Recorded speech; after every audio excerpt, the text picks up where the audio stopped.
গল্পটি শুরু হয় অ্যাঙ্গাস নামের এক ছেলেকে নিয়ে। তাকে তার মা সমুদ্রে সাঁতার শিখতে পাঠিয়েছেন, কিন্তু সে পানিতে না নেমে চুপচাপ সমুদ্রের তীরে বসে থাকে।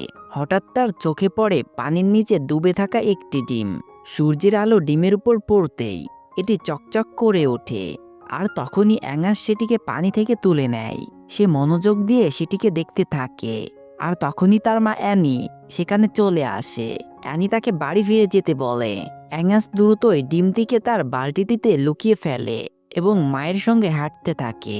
অ্যানি তার উপর প্রচণ্ড রেগেছিলেন, কারণ অ্যাঙ্গাস পানিতে না নেমে সমুদ্রের উপরে বসেছিল। এ কারণে অ্যানি তাকে বকতে থাকে। আর এরপর অ্যাঙ্গাস সোজা ওয়ার্কশপে চলে যায়। কিছুক্ষণ পর তার বোন ক্রিস্টি বাড়ি ফেরে এবং সে অ্যানির কাছে জানতে চাইল অ্যাঙ্গাস সমুদ্রে সাঁতার না কেটে কি করছিল। তখন অ্যানি বিরক্ত হয়ে বলল, যেমনটা ও সবসময় করে থাকে। অন্যদিকে অ্যাঙ্গাস ওয়ার্কশপে তার জিনিসপত্র গোছাচ্ছিল। এই ওয়ার্কশপটি একসময় তার বাবা চার্লির ছিল, যিনি বর্তমানে দেশের বর্ডার পাহারা দিতে ব্যস্ত আছেন।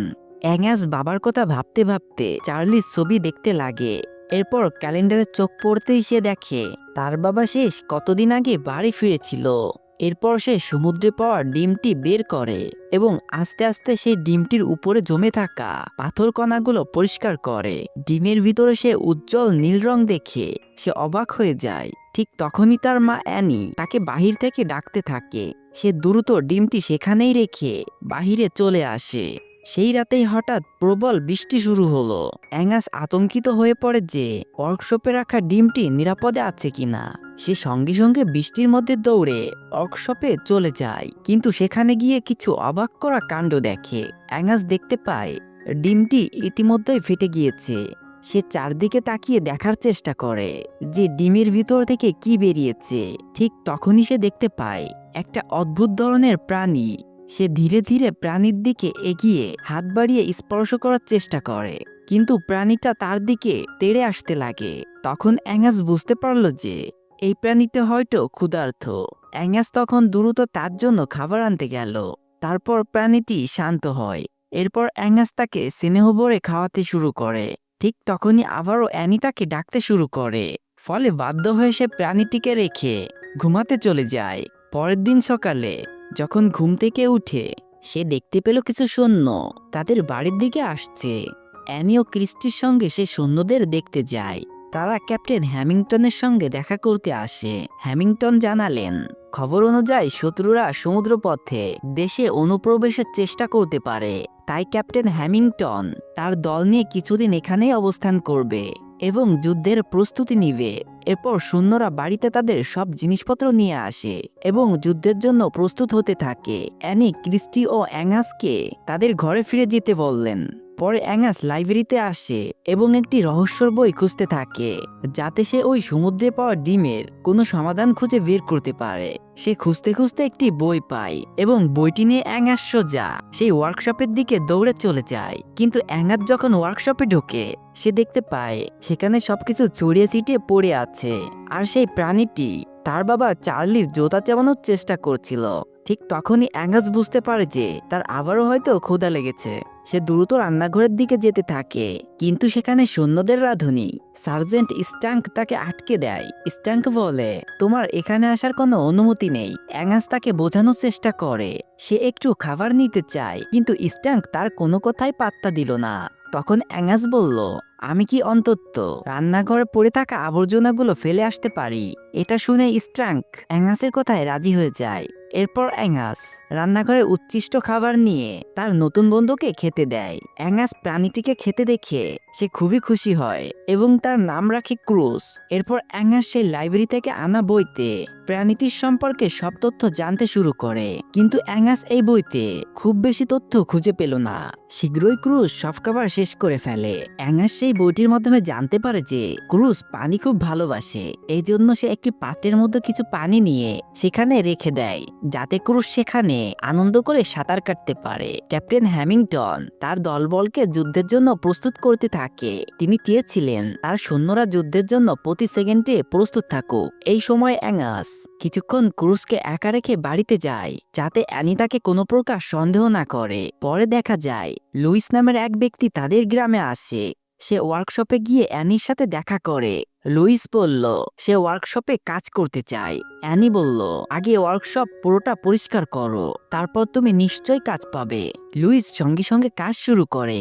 এদিকে লুইস ওয়ার্কশপ থেকে সব আবর্জনার বাক্স বাহিরে ফেলে দেয়, যার ভিতরে অ্যাঙ্গাস ক্রুসকে লুকিয়ে রেখেছিল। যখন অ্যাঙ্গাস এটা দেখে সে দৌড়ে গিয়ে লুইসকে থামতে বলে, কিন্তু অ্যাঙ্গাস সেখানে গিয়ে দেখে সেই আবর্জনার ড্রামে ক্রুসকে পাওয়া যাচ্ছে না।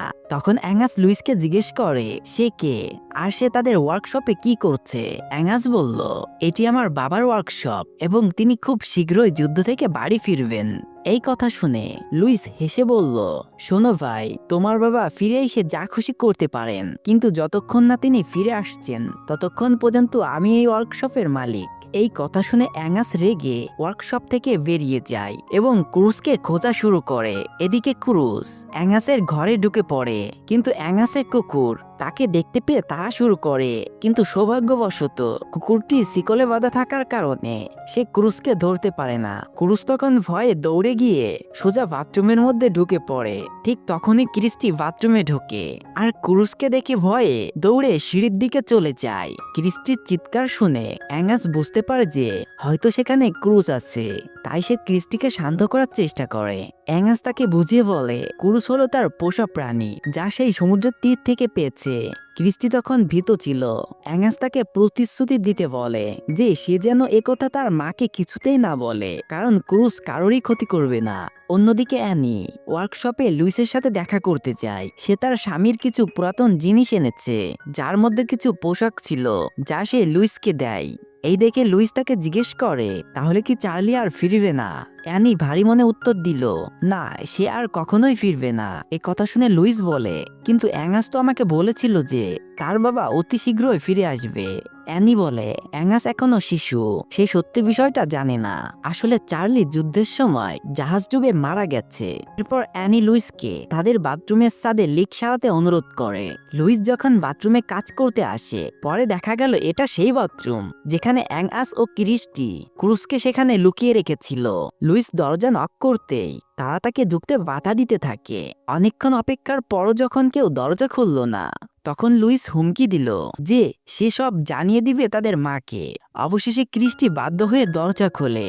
লুইস যখন ভিতর ঢুকে কাজ করতে যাবে, ঠিক তখনই তার চোখ পড়ে ক্রুসের দিকে। সে ভয়ে চিৎকার করে ওঠে। এটা কি? অ্যাঙ্গাস তাকে পুরো ঘটনা খুলে বলে, কিভাবে সে ডিমটি খুঁজে পেয়েছিল আর কিভাবেই বা তার জন্ম হয়েছে। লুইস অবাক হয়ে তাকিয়ে থাকে।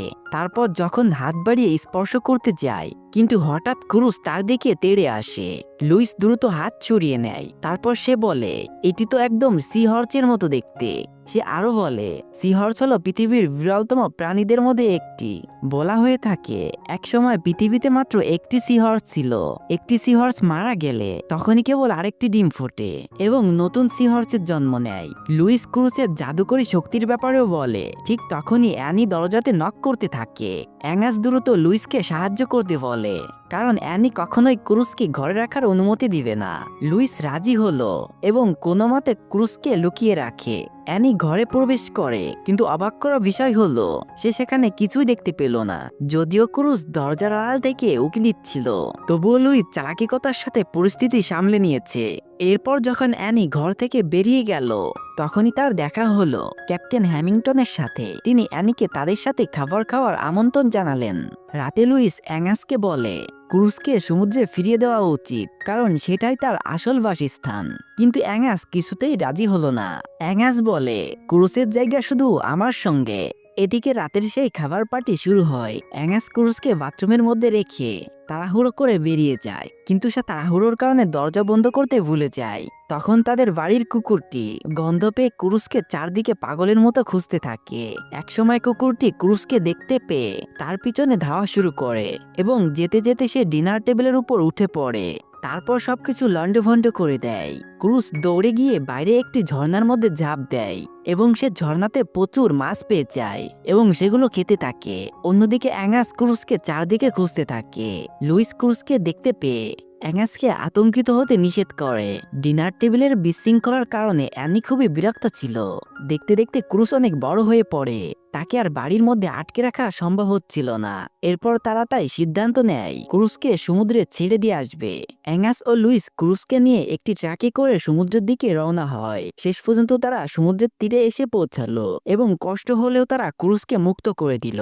বিষয়টা দেখে অ্যাঙ্গাস খুব মন খারাপ করে। পরের দিন দুই জেলে বন্ধু জিমি আর হেমি নদীতে মাছ ধরতে আসে। হঠাৎ তারা অনুভব করে কোনো একটা বড় কিছু তাদের বড়শিতে আটকে গেছে। কিন্তু তারা যখন বড়শি গুটাতে থাকে তখন তাদের নৌকাটি প্রায় ডুবে যাওয়ার মতো অবস্থা হলো। হঠাৎ বিশাল আকৃতির ক্রুজ তাদের সামনে উঠে আসে। তারা দুজনই হতবাক হয়ে গেল। কিন্তু লোভী হেমি বলে এটা ধরতে পারলে আমরা লাখ লাখ টাকা বিক্রি করতে পারবো। কিন্তু জিমি এতে রাজি হলো না।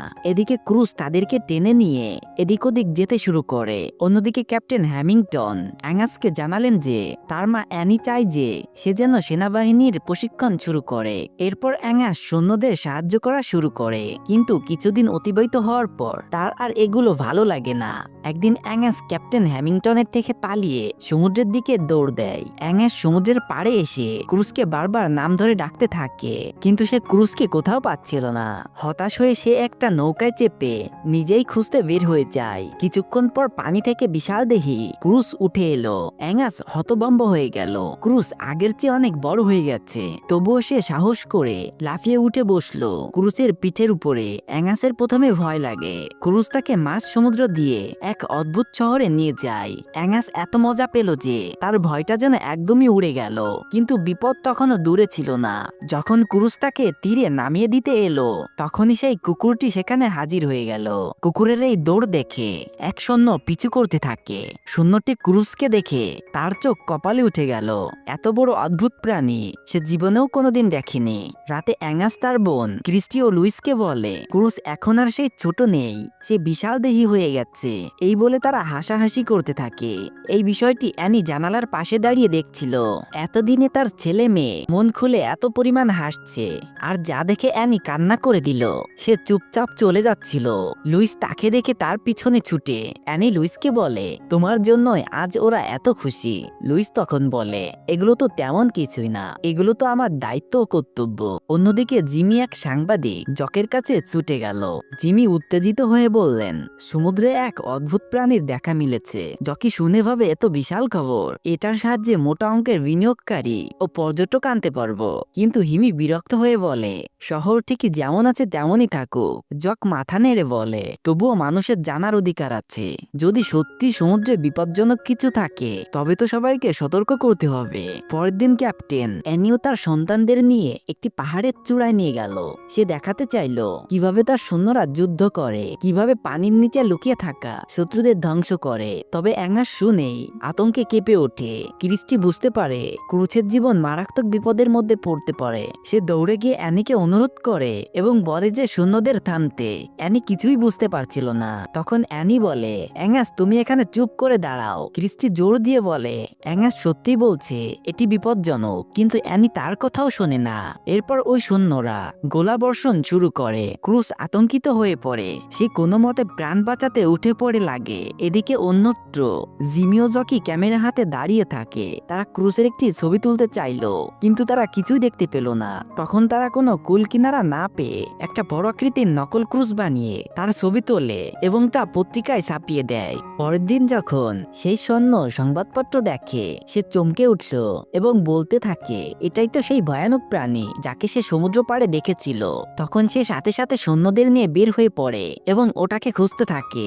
সেই রাতেই ক্রিস্টি অ্যাঙ্গাসের রুমে যায়। তারা লুইসকে নিয়ে ঘর থেকে পালায়। তাদের একটাই উদ্দেশ্য ক্রুজ ঠিক আছে কিনা তা দেখতে হবে। অ্যাঙ্গাস তখন ক্রুজকে ডাক দিতে থাকে, কিন্তু ক্রুজের কোনো সাড়া নেই। হঠাৎ ক্রুজ পানি থেকে উঠে আসে এবং অ্যাঙ্গাসের দিকে তেড়ে আসতে থাকে। তার মধ্যে আর সেই আগের নরম ভাব নেই। সে জঙ্গলি হয়ে গেছে। কিছুক্ষণ পর ক্রুজ সমুদ্রে মিলিয়ে যায়। অ্যাঙ্গাস হতাশ হয়ে বলে এই সবকিছু তোমার জন্যই হয়েছে। লুইস তুমি তো বলেছিলে ওকে সমুদ্রে ছেড়ে দিতে। এদিকে সৈন্যরা ক্রুজকে চারদিকে খোঁজা শুরু করে। তাদের একটাই উদ্দেশ্য ক্রুজকে মেরে ফেলা। ঠিক তখনই সেই কুকুরটি আবারও চিৎকার দিয়ে ওঠে। সৈন্যরা বুঝতে পেরে যায় যে ক্রুজ হয়তো তাদের আশেপাশেই আছে। যাচ্ছে, কিন্তু হঠাৎ সমুদ্র বিকটভাবে গর্জন করে ওঠে। এরপর ক্রুজ প্রবল শক্তিতে নৌকা ধাক্কা দিল, সৈন্যরা এদিক ওদিক ছড়িয়ে পড়ল। অন্যদিকে ক্যাপ্টেন যখন গোলাগুলির শব্দ শোনে, সে ভাবলো শত্রুরা হয়তো হামলা চালিয়েছে। সে সাথে সাথে সৈন্যদের বলল, তোমরা যুদ্ধ চালিয়ে যাও, আর শত্রু যেন কোনোভাবে বেঁচে ফিরতে না পারে। তখন অ্যানি দৌড়ে এসে চিৎকার করে বলল, আমার ছেলে অ্যাঙ্গাস কোথায়? ক্রিস্টি ভীত কণ্ঠে বলে, অ্যাঙ্গাস তো এখানে নেই। অ্যানি তখন সিদ্ধান্ত নেয় সে অ্যাঙ্গাসকে কিছুতে একা ফেলে যাবে না। ক্যাপ্টেন তাকে অনেক বোঝানোর চেষ্টা করে, কিন্তু অ্যানি কিছুতেই বুঝতে চায় না। অবশেষে তাকে নিয়ে সৈন্যরা সমুদ্রের দিকে যাত্রা শুরু করে। অন্যদিকে ক্রুজ পুরো অগ্নিমূর্তি ধারণ করে। সে প্রবল গতিতে সেই সৈন্যদের মধ্য থেকে একজনকে তুলে নেয়। ঠিক সেই মুহূর্তে অ্যাঙ্গাস দৌড়ে এসে ক্রুজকে থামানোর চেষ্টা করে। তখন ক্রুজ রাগের কারণে অ্যাঙ্গাসের কোনো কথাই শোনে না। অ্যাং এবার পানিতে নেমে সাহস করে ক্রুজের আরো কাছে যাওয়ার চেষ্টা করে। হঠাৎ তার পা পিছলে যায়, আর সে পানির নিচে তলিয়ে যায়। ক্রুজ এই অবস্থা দেখে সেই সৈন্যকে ছেড়ে দেয়।